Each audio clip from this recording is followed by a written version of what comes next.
Hi, good afternoon, everybody. It's Tuesday afternoon. Welcome to this month's Foundations Live.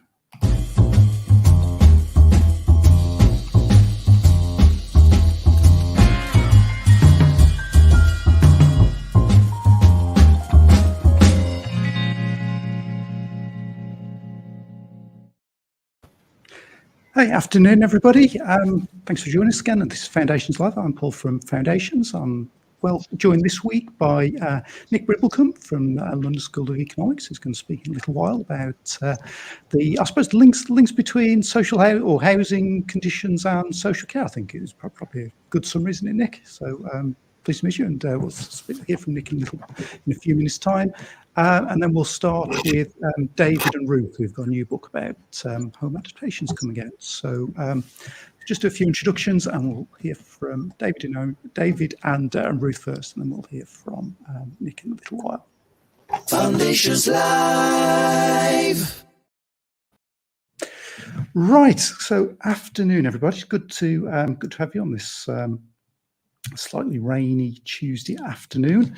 So in terms of some of the other bits and pieces I just wanted to go through today, so that you're kind of aware of everything that's happening in Foundations world. If you haven't joined us before, we're funded by the Department of Levelling Up Housing and Communities. So they fund us to help with anything kind of DFG and home improvement agency related. So if you need any help, you can find our details at foundations.uk.com. This event, as well as being on our website, is also streamed live on Facebook, LinkedIn, YouTube, and Twitter, or X. So if you need closed captions, they're available on LinkedIn and YouTube if you want to watch us there. And it's available afterwards as well. So if you want to watch on demand, you can either do that on our website or on any of those channels later. And also, if you kind of comment or put kind of comments on any of those channels, then they come through to the same place as well. So if you want to join the chat, then please make any comments, and we'll put your comments on the screen during the show. And that's a great way to ask questions of our speakers as well. So as I mentioned at the start, today's agenda is mostly in two parts. So we'll hear from the authors of a new book on home adaptations, and then we'll look at some research on the links between housing and the use of social care. And just a reminder, as usual, if you need to look up anything to do with home improvement agencies or how to operate DFGs, then we do have a section called Guides on the website, where there's about 30 guides on various aspects of how to do DFGs or to deliver home adaptations. So just a couple of other bits before we start. And the first one I just wanted to share with you is something I talked about when we went on the roadshows this last month and the month before.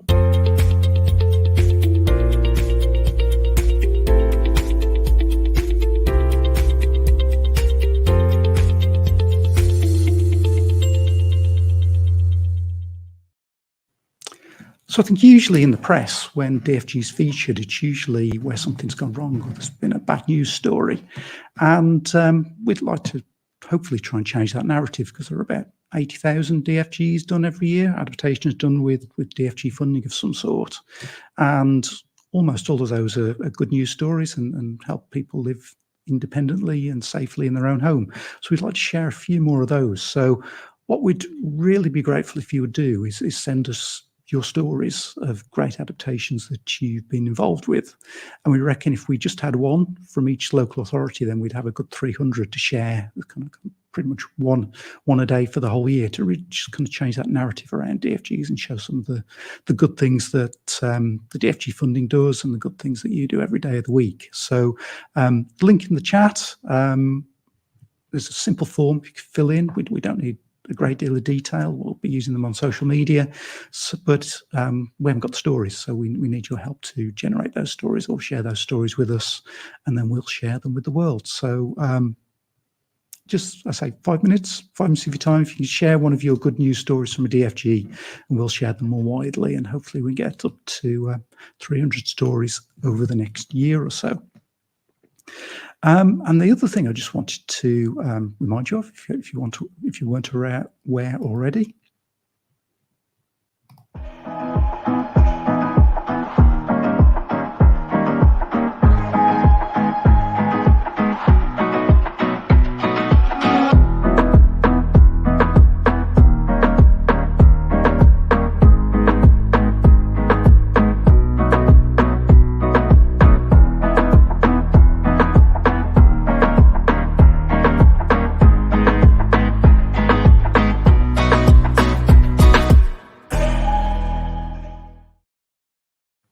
so we're having a summit in June 27th in Birmingham, just a stone's throw from New Street Station. Well, we'll be tackling the tricky subject of DFGs for children. So if you'd like to join us on the day, we've got 4 workshops where we'll look at some of the kind of particular issues, and the idea is that we come away with some really practical ways that we can improve the delivery of adaptations for children. We've got some great speakers as well, including the president of the Royal College of OTs and Professor Luke Clements from Leeds University. So if you'd like to join us, so June 27th, Central Birmingham, there's just 4 tickets left. So if you want to follow the link in the chat, again, your final opportunity probably to get those tickets and join us in the summit in June. Right, that's all the adverts out the way, all the adverts for now. So I'll welcome back to the stage. We've got Ruth and we've got David, who are two of the authors of a new book on housing adaptations. So I'll hand over to yourselves, Ruth and David, to take us through your new book on key skills for housing adaptations. Thank you, Paul. And just thank you to Foundations for inviting us to kind of give a little bit of a background to the book and what we're aiming to do with it. Start with kind of a bit more background to ourselves. I've been working in the area of housing and social care for about 20 years. I've just recently left a job working in children's social care with children with disabilities, and I've just started a new role with the NHS. So it's kind of a bit of a transition period for me. But I'm kind of passionate about supporting people to understand the processes of creating a good environment for people to live in. So that's me, and over to David. Oh gosh, I thought you were going to do this, Ruth. So my name is David. I'm currently working as a senior housing OT at South Gloucestershire Council, and I've been practicing in the area of adult social care and housing probably for about the last 10 years or so. Very much like Ruth, really. I'm passionate about making sure that actually the work that I do actually has a positive on individuals. To reframe that, thinking about environmental modifications as a means to support people to be as independent as they can be or as they wish to be, but also kind of thinking about actually it's making your home a place where you could do whatever you need to do. And then we didn't do this just the two of us. There'll be a bit more about the collaboration to kind of come up with the book. But actually a key part of the book is Julia Badger. Julia started working in children's social care, and then she moved over to work with adults. She then moved again to the community equipment stores in Lincolnshire, but currently works in a stroke unit in Lincoln. But she co-authored the Essential Guide for Newly Qualified Occupational Therapists with me. But moving on kind of from that, she was really key in the discussions about how the current book on housing adaptations would be presented and what content would be included. And so although she wasn't able to commit to writing, and which is why she's not here today, she really kind of helps with the basis of the book and making sure that it's the book it is today, and hopefully that's the way we want it to be, and of use to people. So how did the book kind of come together? and it came out of my head. I was sorting out my CPD. I'd done a number of courses and I had all this information, and I was sitting around kind of a bit of spring cleaning probably. And what I did was I kind of laid it all out so it kind of made sense. And from that, I actually developed a course that runs in Lincolnshire to support those new to the area of housing adaptations working in social care. So it kind of, to me, it made sense to have a book that reflected the course, because obviously not everyone can access courses. The format of the Essential Guide for Newly Qualified Occupational Therapists was very much a collaboration. It was current practitioners providing up-to-date information on how they worked. So we thought that that gave quite an authentic voice. And for a long time, there was this idea of the book, but actually there were aspects of it that I just couldn't work out. And then Jessica Kingsley Publications got in touch with me and said, did I have any ideas? So I said, well, yes, I've got this idea, but I can't see how we can provide some of the information. How do you talk about reading a set of plans when actually they're in the size of an A5 piece of paper? So they actually then were able to tell me that there was online facility. So that meant that the book could go ahead. So it all kind of came together in one go. And I was telling David about it. And he said, well, he was quite keen to be involved. So that set the three of us on the path to creating the book.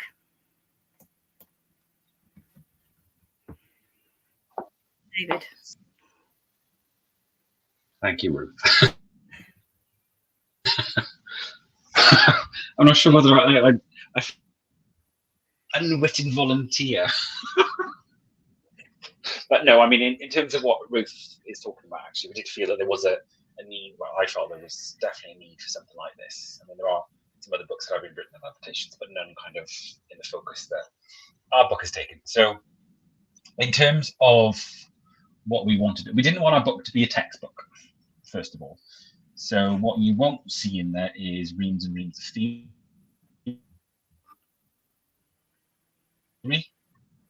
If the information exists elsewhere, then you would get rehashing what's already out there. So I mean, it's kind of structured as almost as a how-to guide to the things that you need to consider when you're looking to make environmental changes or when you're adapting a person's home. What we wanted it to be is that there's lots of information that experienced practitioners have in their heads that isn't written down anywhere. Is that, sorry, I can see there's a comment in there struggling to hear.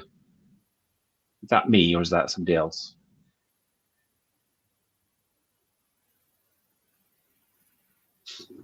Yeah, I think your sound was a little bit in and out there, David. So, in terms, hang on, let me change my head.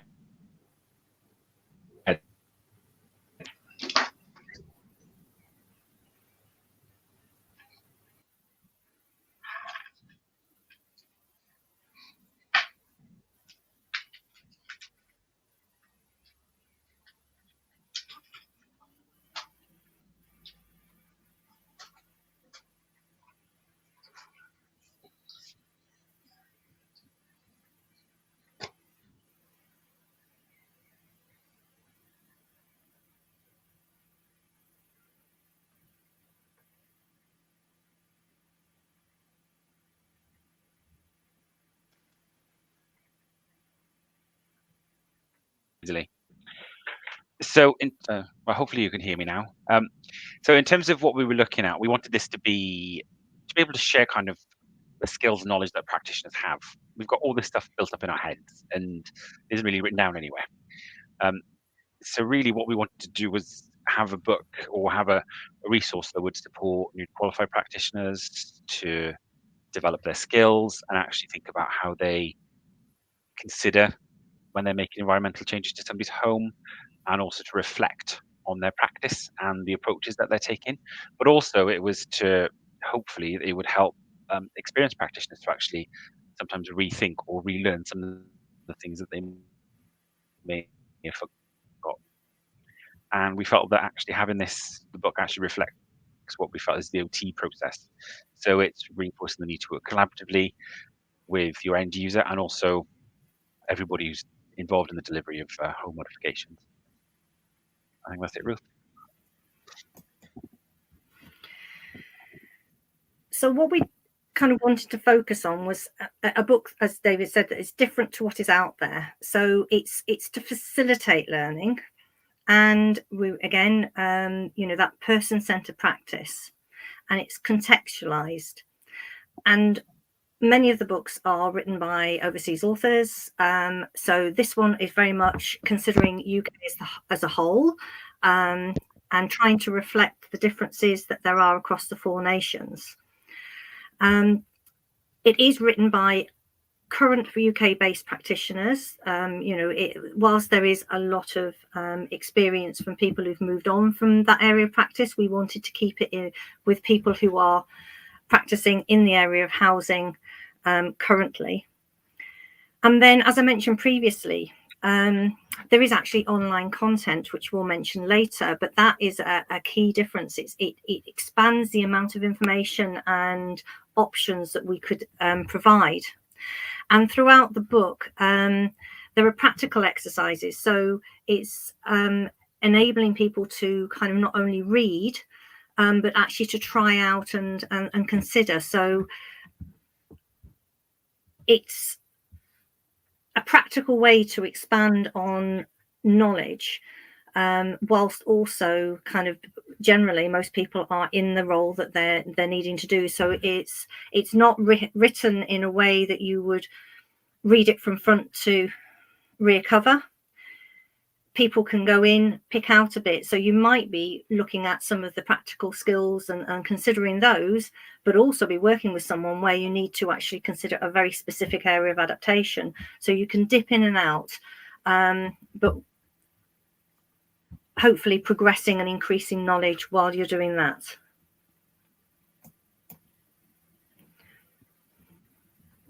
So how did we want the book to look?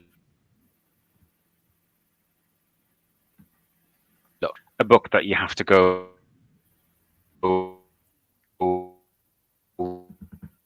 chapter 1 all the way to, but what we wanted, the book kind of covers 3 sections of practice. So it looks at supporting readers to hone and develop their reasoning skills and actually support them to articulate that when they're making the decisions around making physical changes to somebody's home.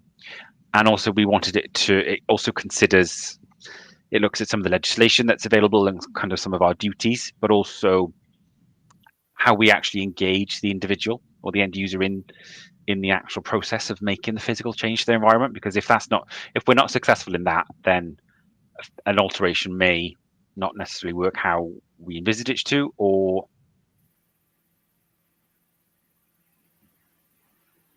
it may not be what the client would want, and they may not engage with it. So it's about getting practice, and then how do we get the individual actually involved in that process? So hopefully by the end of it, they're engaged with it, that they will use what's been installed. We're also looking at, and sort of as Ruth said, we're looking at some of those more specific things around, so things considering, for example, there's a chapter in there about sensitive and difficult conversations. And in that, we sort of talk about rehousing, when to adapt, some of the circumstances, when to adapt and when we shouldn't adapt, or if we are, how much we should do. We're also looking at degenerative conditions or conditions that change over time. And another example is we're looking at specific things, so things like adaptations for safety.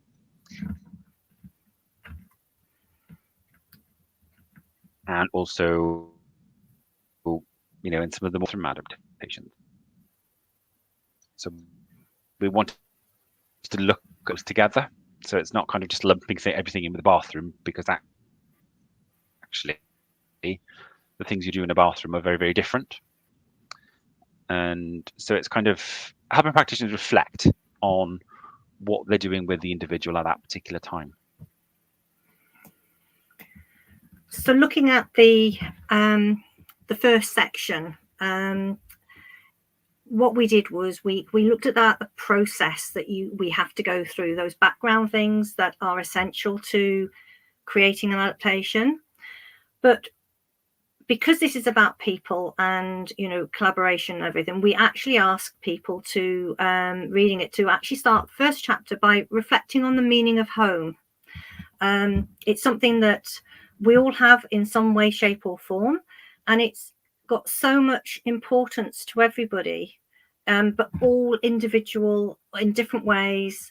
And so asking people to reflect on that hopefully means that they're going to understand a little bit more about the requests and suggestions that they're discussing with people that they're working to support. And whilst the book is written for occupational therapists in the main, but obviously not just occupational therapists, but any adaptation has so many different people involved in it that actually we have included kind of some descriptions of the different roles of people who are involved in the adaptation process. It's not heavy on the legislation side of things, but it does kind of reflect current legislation and supporting those who work outside of England in understanding the differences with, say, kind of the Disabled Facilities Grant and the process of adaptations in the 4 nations. It was important to us to illustrate what the OT role should or could be, and to support the understanding of what professional reasoning looks like when it's relating to adaptations. We need to be an evidence-based profession, but sometimes it's difficult to know how you present that evidence, especially as adaptations and housing is actually an area where there needs to be much more research. And as David mentioned, there are kind of a couple of chapters on areas that we need to consider, but aren't really something that you tend to reflect on and think about prior to actually finding yourself in the situation. So we're a multicultural society, and some people will be well versed with different cultural considerations, but the book doesn't provide you with answers. It's again part of a kind of reflective journey to get people to think about what they might need to go and research and understand. And also kind of alongside the sensitive conversations is actually to broach those subjects with the people that they're supporting. And then a big part of this section is actually the key skills that's referred to in the title. And this is very much as stepping people through the process of completing an adaptation, what type of things should be included in a recommendation for presenting to either the for the Disabled Facilities Grant or a social care adaptation. So, you know, the assessment process, but also how to measure a room, how to read plans. So we've tried to be very practice-based in that, but in a way that people can not only read about it, but maybe go away and practice some of those skills.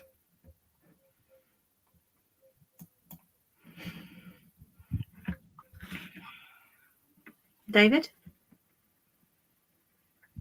So in terms of how, can you hear me? Hopefully. Yeah, oh, hang on, I'm not connected. Oh, hang on. Am I still there? Because I'm not. Yeah, Am we I can there? hear you, David. Oh. Yeah. Oh, good. Because I just had a message saying my connection was a bit unstable. Yes, it is cutting in and out a little bit. Actually think about some of the areas that somebody might experience, for example. So if somebody has vision loss or they have sensory issues, we wanted to not necessarily, it doesn't tell the reader or practitioner how to go about assessing somebody, but these are some of the considerations that you might want to think about when you're looking at making physical changes to the built environment for somebody who, we looked at things like sensory loss, the consideration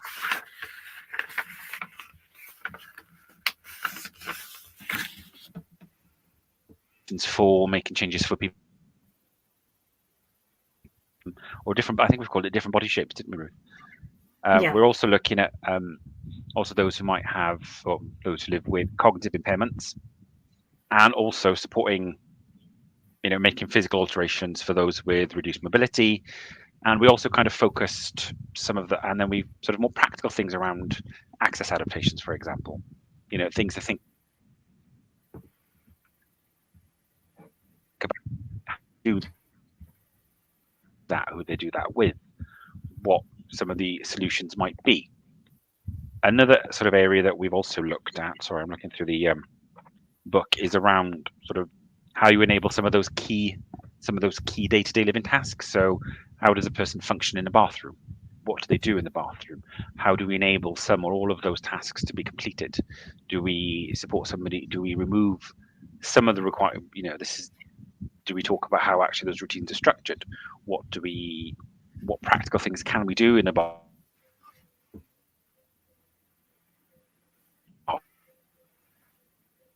for example, to make things safer and easier for somebody? Consideration things around somebody might be able to transfer on and off a toilet, for example. So it's, as we say, it's taken a broad approach. Key things to think about. It's not about giving you the answers. It's about you developing the skills and knowledge to be able to come to those answers, not on your own, but being able to give you the skills and knowledge to be able to reason why you may be doing something or why something you were thinking.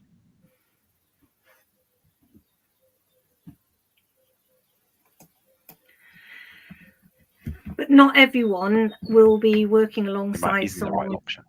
Sorry, David, I was talking Ruth, over I you. think you're next. Yeah. So Oh. What we did was we tried, we thought that not everyone's going to be working with somebody when they're designing an adaptation. There are new builds, there are kind of people who work in housing organizations who will be looking at a broader aspect. So what we did was we actually then focused on the rooms that are generally adapted most frequently. And the idea is to potentially kind of cross-pollinate with the other chapters on the kind of the person specific, but again, give ideas of what can be achieved, what can be changed. Not saying these things have to be changed, but have you considered height adjustable work surfaces in the kitchen or things like that? But also it's very much those, if you've done this, have you also thought about that? So if you change the height of the work surface, is the plug socket still accessible? It's those kind of everyday little bits of information that you would probably pick up from a colleague. And I think that's one of the things that we recognize as well, that often occupational therapists working in housing are working in very, very small teams, if not lone working. So sometimes there isn't someone to turn around and say, I've got this problem, have you got any solutions to it? So this is, again, trying to be just that information gathered from all these really experienced practitioners and putting it out there to support the decision making. However, we have to limit it to something, and most occupational therapists will be working in the home environment. So the book is actually limited to just the person's home and their kind of garden or outside area, because you only have so many pages and so many words and so much time to write. There is so much more that could be written about the wider environment, but unfortunately the book wasn't the place to do that.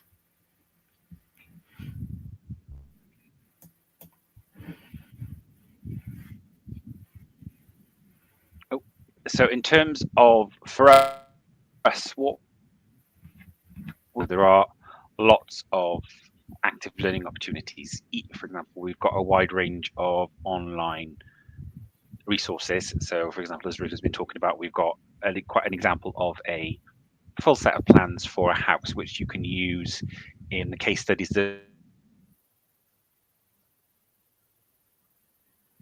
reflect on some questions and think about the things that might be coming up in that chapter, just to test your own knowledge. So, and it gives you an opportunity to reflect on what you know and potentially where the gaps are in your knowledge and where you might need to focus your learning. So it's exactly as Ruth said, is most of us, there isn't really a formal training course for making alterations to the built environment.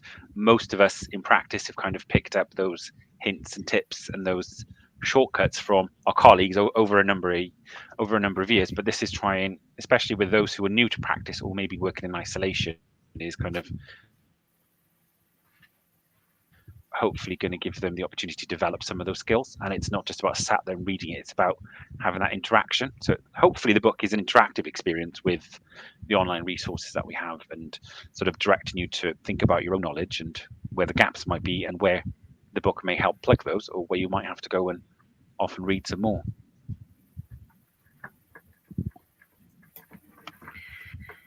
And we are realistic.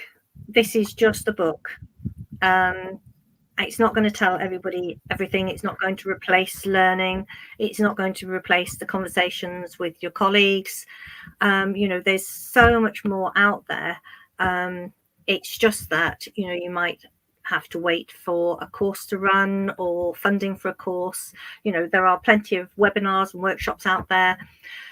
So it's a case of this is just added into what else is out there, and we just want to give people a bit of a head start and to kind of support those people who, even students and those people who think, well, maybe I'd like to go into social care, but actually I'm not too sure I could do that. When I joined social care, I'd never done anything around reading plans, assessing the environment, and in some ways this book kind of is what I would have wanted all those years ago when I took the leap out of the NHS and into social care. I found it quite daunting, and I had some really, really supportive colleagues, and that's how I managed to kind of find my passion in that area. But hopefully we can kind of make that transition into that area of work a little bit easier for people. And so thank you. I'm afraid the formatting for the some of the slides didn't quite work as it should have done when we uploaded them, but those are our contact details, and we'll be happy to provide any kind of additional information or feedback if you get in touch with us. Thank you. Great. Thanks very much, everybody. Thank you both. I just don't look at this. If anybody's got any comments, please do add them into the chat. And I better show your discount code as well, aren't I? So there we go. If anybody wants to buy the book, that's the code you need to use to get the 15% discount. FKSHA 15. Is it still valid? It's valid, or it is valid for 2 weeks from today. Excellent, excellent. So gives people a timetable as well, a deadline to So I think kind of whenever you write a book or something like that, you always kind of have a favourite chapter or favourite bit in the book that you're kind of really pleased with. So for either of you, perhaps start with Ruth. What's your kind of favourite bit of the book, and which bit are you kind of most proud of?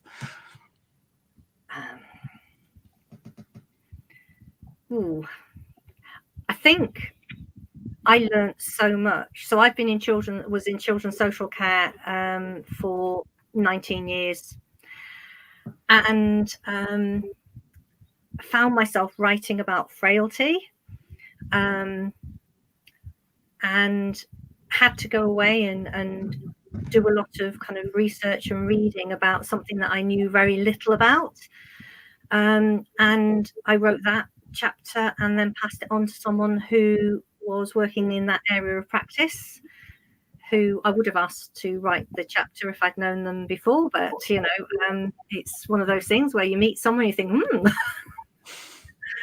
you could be useful. And she came back with a few comments, but actually said it was solid. It had information that she thought was valid. So I was quite proud of that aspect. But I have to say, the writing the sensitive conversations chapter, David, Julia and I had gone, it's going to be about not sleeping in your own bedroom and thinking about rehousing. But as I wrote it, it became about so much more. You've got to consider death and kind of, well, it was sex, death, family tensions, they all came into it. Yet that wasn't what I set out to write. It's just how the chapter developed. It was an interesting couple of days, that one. Yeah, because I think it's some of those skills sometimes, particularly around having those perhaps more difficult conversations that are kind of difficult to attain sometimes, and it's so important. I think particularly in terms of the complex cases, sometimes having those more challenging conversations. We don't have them that often, so quite often we find ourselves in the situation of having that conversation without knowing that that's where that visit discussion is going to end, because a conversation with someone in their home will follow its own path. You may have gone in with a discussion about bathing, but actually find it's gone on to a completely different topic. So we're not constrained, and we can find ourselves in situations where we're having to have those conversations, but not necessarily with the time to consider what might come up in the conversation. I don't know if I'm making sense there. I know what you mean. And David, what's your favourite bit of the book? Yeah, no, I think my favorite bit was actually what is a home adaptation, and sometimes for me, actually being able to just kind of reflect on what it is, what they are, and what they actually mean to that individual and the home that you might be changing, because it's something that I've come across in practice that a lot of people don't really think about. That actually, what is an adaptation? What does it mean? Why are we doing it? And the impact that it can have. And we don't necessarily think about what comes afterwards, which is something we should be looking at. But I mean, the book was a labor of love, wasn't it, Ruth? Really, it was kind of. I mean, I'm very proud of that. Very proud of the whole. There's a couple of questions from pleased viewers. That we've had the opportunity. Excellent. So it's a quick question from Charlotte. Does the book include technical info, like any relevant building regs, etc.? We touch on building regulations, but it's kind of in passing, because they're available. So we would mention obviously Part M, but if we're talking about windows, fire egress, then they're referenced. But part of the book, the idea of the book is so people will go off, they'll find a bit of information, and the link should be there to take them to that information, but then they get to identify that. Why repeat information that's already out there, I think, is the idea. Okay, so that kind of links very nicely to Jane's question then. Is there a resource list within the book which... Do you want to take this one, David?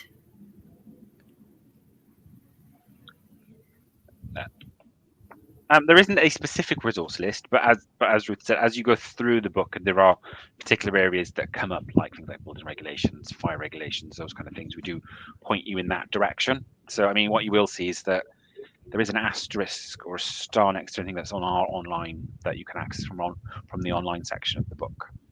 But we, like Ruth said, didn't really want to repeat information that's already out there. Yeah, and if it's the ebook, then the links should be live to the information that we provided, or to kind of, I think there's a link to foundations in there. Oh, excellent. So let me just put up the slide again, just with the code in case anybody wants it. So finally, what's next? What's your kind of plans for the next steps? Other than obviously signing lots of books, what your what you moving on to next? I'm writing This, although I will admit I'm not actually writing the majority of the technical information on it. Using the same kind of format. And working with some very experienced practitioners. It's in the area of wheelchairs and kind of the skills that are needed to assess for and provide those. I am not writing anything that is directly linked to that. And then I've just started a job as a project for Allied Health Professionals Legacy Mentor, reflecting my great age, seeing what that role might look like in Lincolnshire. So stepping away from a little bit of housing, but not totally. Great. Well, there are a couple of extra questions in the chat, so if you're happy to hang around and converse with people in the chat, that'd be fantastic. But thank you both for joining us this afternoon. It's been really interesting. And I say, if anybody scrolls up the chat, you'll see the discount code and the link for the book. So thank you both. Thank you both. Foundations Live. So. Halfway through, just a quick reminder that you can catch us all on across social media.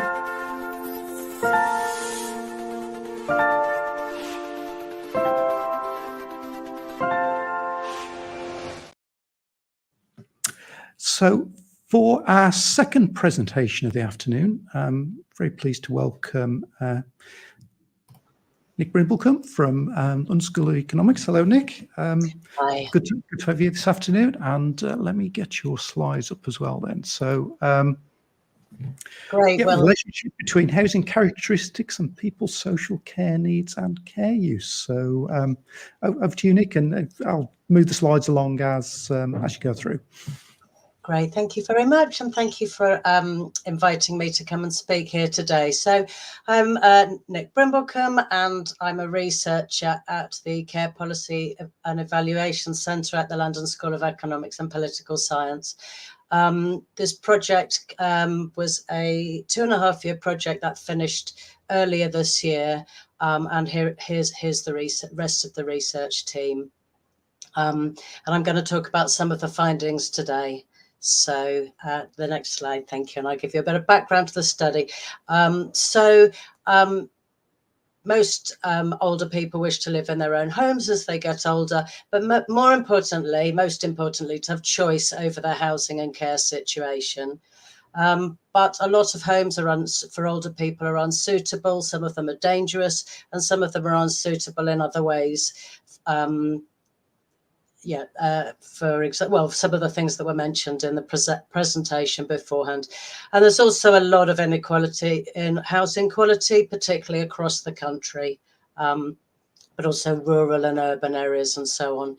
There's quite a lot written about housing and health, but not so much about housing and social care, both people developing care needs and care use. But we also wanted to look at the costs, and this in order to help make the case for improving housing, of which adaptations is part of it, but we're mainly looking at housing quality and home improvement. Have the next one, if that's okay. So this ended up with our project aim, which was to look at these links. By older people, we mean people aged 65 and older. And we wanted to look at if you look at people's housing characteristics, so this could be housing condition, but it could be adaptability, access, size, housing tenure, and so on. We want to look at the links between those and at what age housing needs develop, and how at what level, and how they kind of increase or not over time. We wanted to look at people's use of both adult social care services and care from family and friends. How do people experience this, and what choices do people want in terms of their housing? So that might be staying, that might be moving, and that might be different types of care, and what choices are available, and how are they made, and what kind of gets in the way. How can we improve situation, and what are the potential cost savings of improving housing?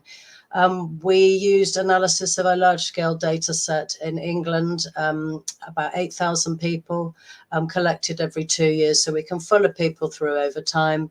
And we also did interviews with 72 people aged 65 and older who already had care needs or their carers in 5 different areas of England in their own homes, which was very, where possible, which was very kind of useful for this kind of research, to see people in their homes and talk through. So I'll talk through a few of the findings now, if I can have the next slide. Thank you.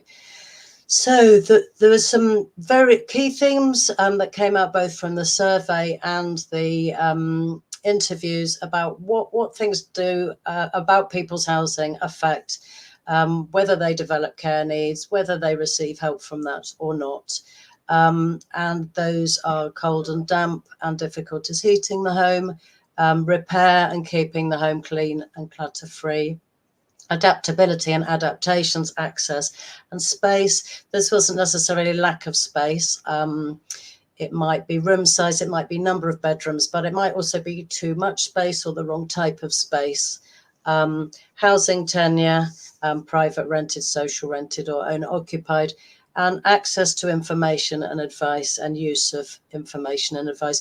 I'm not going to talk about adaptability and adaptations today because that has already been covered, but it was definitely a very, very key finding, comes up a lot.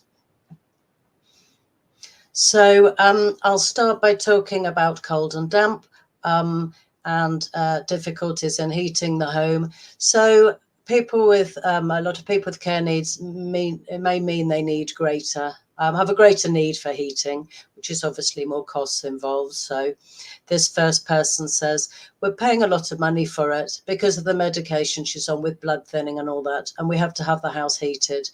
And they were worried about the cost, which was increasing. And the other side of that, so it may increase people's care needs, but then it can kind of make this worse because because of difficulties heating the home. This was worries about heating costs. So we've cut down massively. We only have it on for about 2 hours a day. I tend to get kind of stiff. This person, not just is that uncomfortable and quite stressful and effect on people's mental health, but meant they were more prone to falls, which was quite well linked to a cold and difficulty heating the home was quite linked to falls in our study, and I think some others. And the sort of solutions to this may be things around insulation, the type of heating, double glazing, and so on. And these are some suggestions. These are some ways in which it could be improved. I have the next slide, thanks. On the other hand, this was somebody who had moved and into a flat that was better insulated and smaller, another council property, and it did say that it didn't the reduced it had eased a lot of stress on us financially, which was a big bonus, and that improved his health, both because they could heat the home and because they didn't have to worry so much about the costs. So going on to the next slide, which looks at the survey. It's quite a lot on this slide, but people, if there's condensation issues in the home, people are more likely to have care needs and to develop them at a younger age, a much younger age, sometimes 8 or 9 years younger, and for this to increase more steeply over time. Fuel poverty, which is about both the amount of energy consumption, but also about how well insulated and so on the house is, again, is linked with having a higher number of care needs, a younger age, it increasing over time, and also being more likely to say they felt depressed. So this all to us makes a pretty strong case that if you improve the cold and damp around the home and make it easier to heat through a number of different ways, then people's lives will be improved. They're less likely to have care needs and need help, and better mental health and so on. So really strong case for improving housing, improving people's well-being and independence and so on. But I'll move on now to the economic case for this. So as well as that being a strong case, it's big cost savings. So these are in billions. So formal care is any care that comes from, might be privately paid for, might be through the council, but it's normally paid care workers, personal assistants and so on. And by unpaid care, we mean help from family and friends and neighbours. So if you improve just cold, damp and condensation, this looks at what would happen over the next few decades in this is the sort of modelling. By 2027, you'd save 0.3 of a billion in care costs just in that year, and nearly 1.2 billion in unpaid care costs. This increases year on decade, well, every 5 years, but these are yearly costs. So you can, and the improvement to the home may be a one-off kind of, maybe a one-off expenditure. So you can see these are big savings. I'll come on now to some of the other factors that are related to people developing care needs, but also people having difficulty getting services and help or needing them. So again, if the disrepair of the house is also linked to damp and cold, but it could also make care needs worse if there's quite a lot of clutter or it's difficult to move around the home. But also people's care needs made it more difficult to look after the home and do repairs. And a bit of a sort of vicious circle with the first one. I feel that if the house isn't as I want it, that affects my health. And that in turn, if I feel quite low, then I don't want to do anything about it. I don't want to clean and tidy. So that kind of shows both things.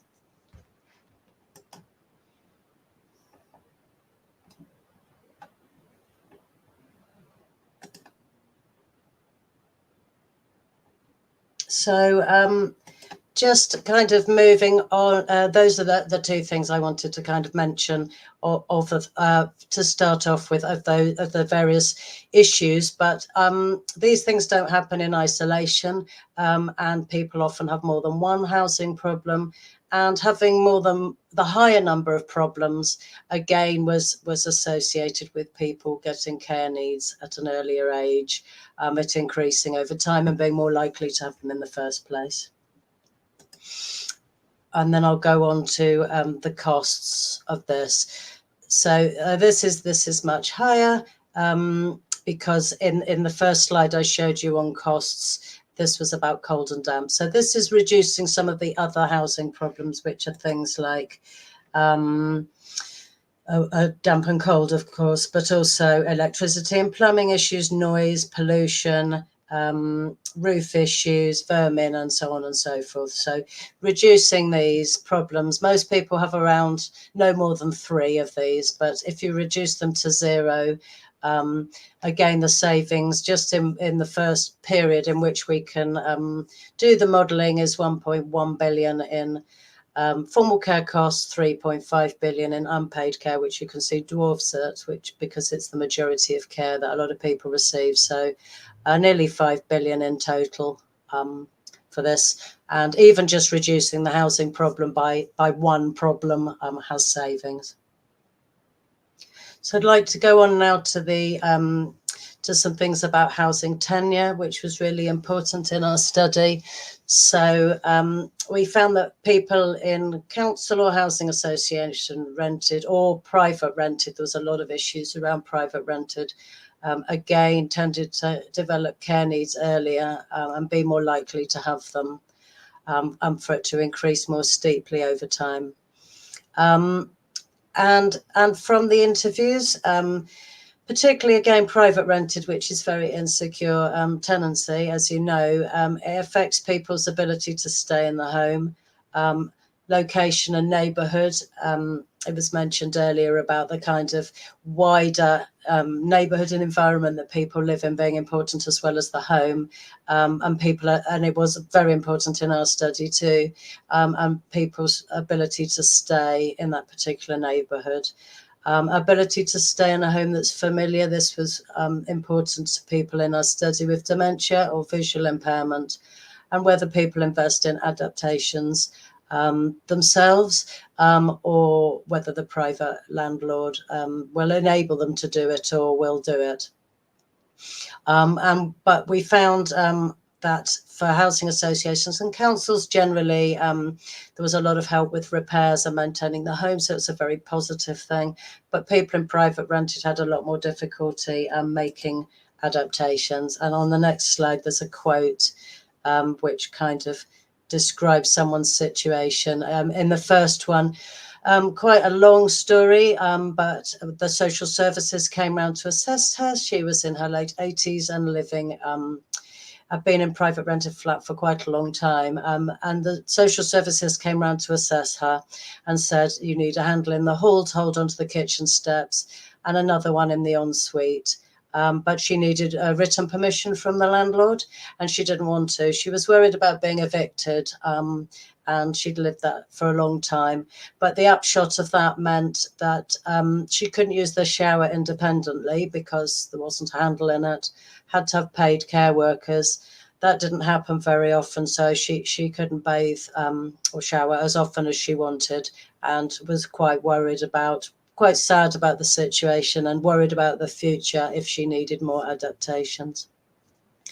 Another situation, again, private rented, heating wasn't working, our boiler wasn't working, and she was quite often cold, but was too frightened to ask the landlord because was worried about being evicted. The last point I'd like to come on to is we asked people, where do you get your information and advice from? And people did have a whole list of places where they got them from, which was online, which was sort of databases, library leaflets. A lot of people talked to friends and neighbours. This wasn't just advice, this was kind of trusted advice. And this might be about repairs, it might be about housing options, it might be about care and housing options. But this was a kind of the types of places people mentioned. But as you'll see from the next slide, oh, that's gone a bit out. Most people didn't really know where to get information. In the interviews, we talked to people, and a lot of people really didn't know what they were entitled to. They didn't know that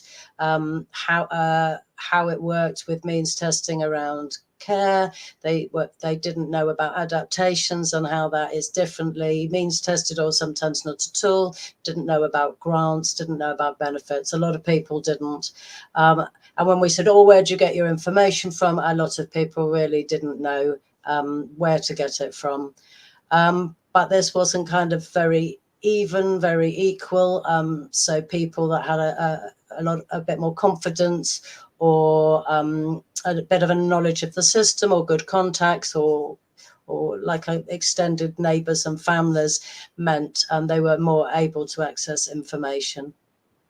People really, really wanted information about kind of joined up information and felt there was a role for somebody there. They might get some advice about housing, or they might get some information about care or about finance, but the three things are so very, very interrelated.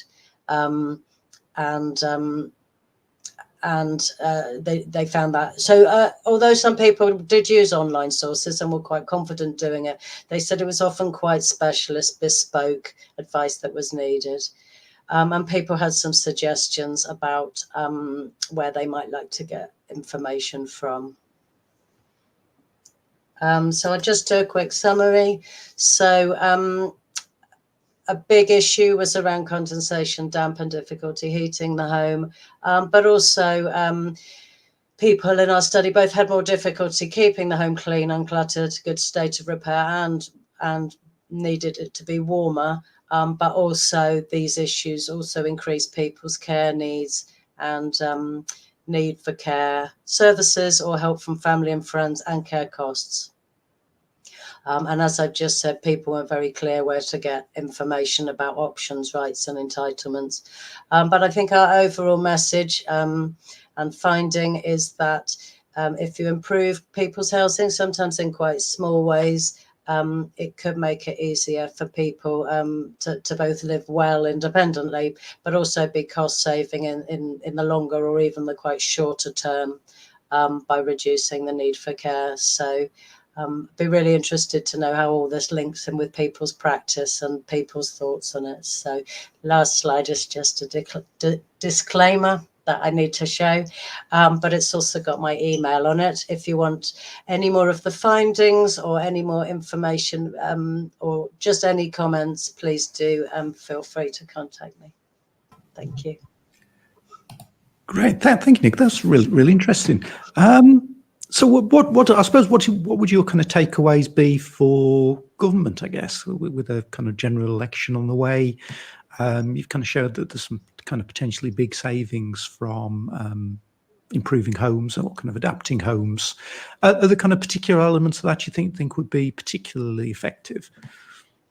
Yes, I mean, we think the money can be spent a lot better on improving homes and improving people's lives. So I think part of it is some of the legislation around private landlords, maybe that was going to be happening and isn't happening so much. So we'd say sort of stronger legislation and actions to take, grants or loans or sort of other incentives or ways of people insulating their homes and having more energy efficient would be a good role for government, I think.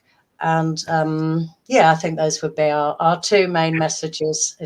Probably it's national government and local government.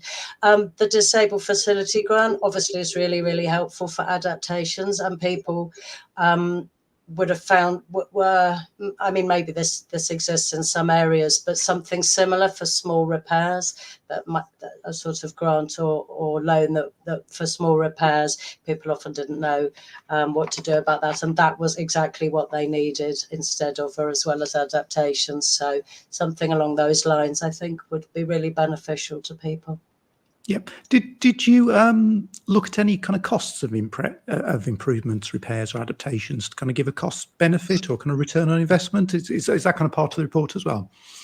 And that's what we're working on currently. So the cost is all done, and what we're writing up at the moment is kind of setting that against some of these costs of improvement.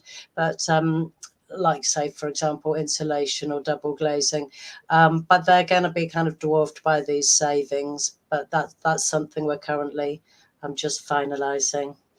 So in terms of the care costs, is the savings, just so I've understood it correctly, is either a reduction in kind of funded domiciliary care or a reduction in the amount of hours spent by kind of informal carers? Are those kind of the two lines? Yeah.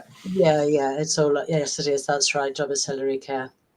Yeah, because I suppose just kind of think about some of the research that we've done in the past. We found that although kind of savings from domiciliary care were potentially less, actually prevent or kind of reducing the care needs upon informal carers tended to prevent carer breakdowns, which would then in turn prevent people going to residential care, which was a much bigger preventative saving in kind of the slightly longer term. We able to kind of pick any of that out in terms of your research as well?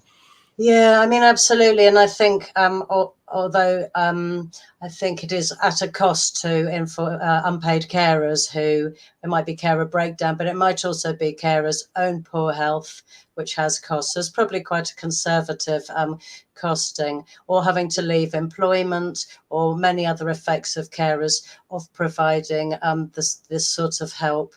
Well, maybe that was avoidable, and often in quite difficult situations, like adaptations obviously can help unpaid family carers as well as the person with care needs, and yes, so this has knock-on effects.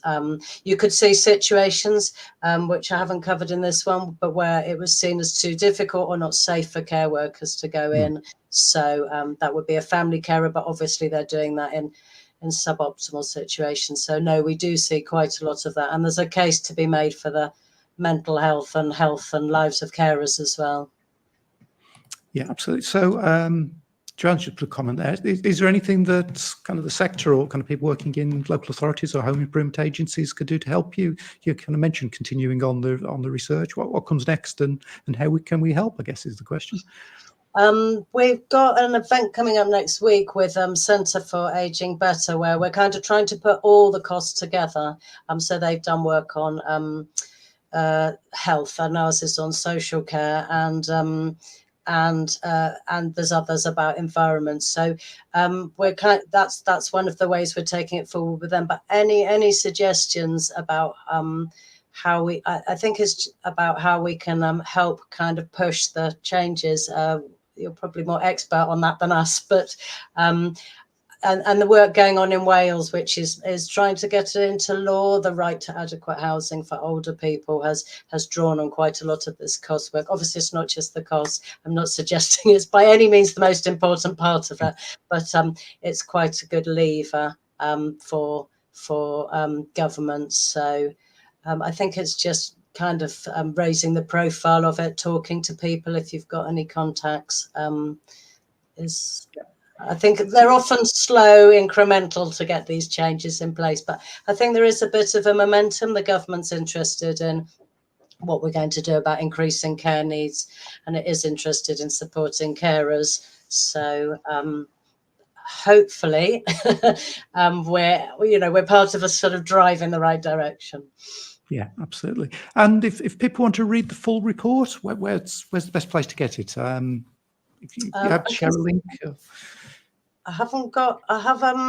This is a tricky one because I haven't got the link currently. I can put in the link to the study, but we'll have a summary in the next week or two. So I don't know if you've got some sort of mailing list, Paul, of this. Yes, yeah, if you can share it with us. Yeah, well, yeah, if anybody wants it, if I share it with you, yeah. We'll share it in the next newsletter, yes. Yeah. Great. Well, thank you for joining us, Nick. So it sounds like it's kind of still a work in progress, and that there's kind of more evidence to come in terms of kind of developing the evidence base and kind of showing the benefit of improving homes.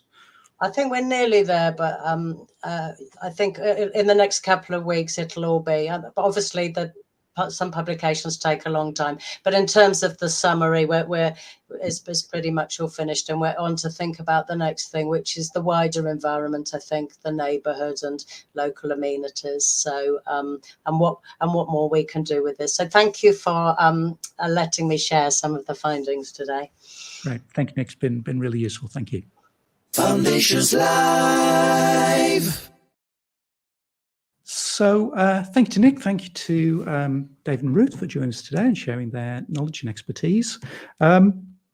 Just a few plugs just to make sure you know what's coming up. So our next Foundations Live is in June, when we will be looking at extensions, basically house extensions for under DFGs. So I'll be looking at pods and estimating and all sorts of interesting things around extensions. So hopefully you'll be able to join us in June. As I mentioned at the start, we've got DFG Children's Summit, which will be on the 27th of June in Birmingham. I think there's just a couple of tickets left now. There's more gone while we've been talking. So if you do want to come to that, I would get booking quickly. DFG Champions Roadshows will be back in September and October. Dates for those will be released to our DFG Champions Facebook group. So if you're not already a member of that,